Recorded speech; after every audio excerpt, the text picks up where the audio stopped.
You are listening to Dharmic Leadership, Ancient Indian Lessons for the Great, written and narrated by Devdutt Pattanaik.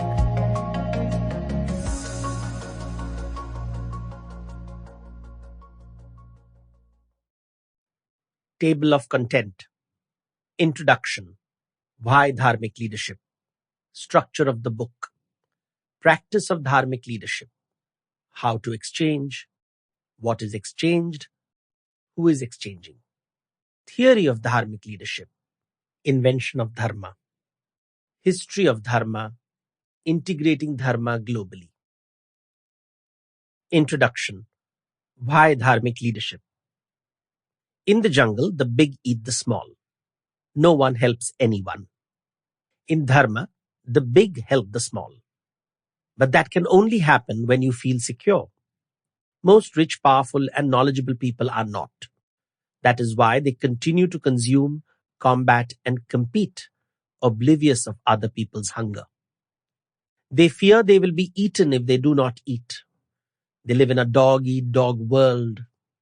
Their life is an eternal rat race, full of violence, stress, and arguments.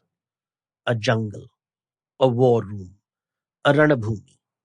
Here survival demands relentless discord, debate, and dissent. It assumes a happily ever after. In this, our one and only life.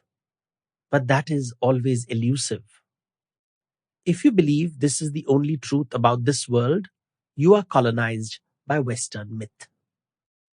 Dharmic leadership is about realizing that there are many truths in the world. Your truth, my truth, his truth, her truth, our truth, their truth. Each one limited, none perfect. The world is full of Rana-Bhoomi or battle zones, where no one cares for anyone. But there is also Ranga-Bhoomi or pleasure domes, where people care for each other. You just have to find it or create it. This demands expanding the mind by accepting, accommodating, and assimilating more and more truths. You don't have to let your mind be hijacked by hunger, fear, and violence. You have room for sensitivity, kindness, and compassion, for the self and for the others. Dharmic leaders work towards being secure so that they can be ambitious for others, content for the self, and generous for both. Dharmic leaders feel successful when they feed others and get others to feed them voluntarily. They strive to create a pleasure dome of collaboration, reciprocity, and benevolence. Belief in multiple truths that expand the mind forms the foundation of Jain, Buddhist, and Hindu mythologies of India. It does not reject Western truth, but considers the world of constant consumption, combat, and competition is the reality fit for the jungle, not civilized society. Himsa or violence is a function of the restless ego, aham, not the tranquil soul, atma. In Ved, in the natural world, you eat and are eaten.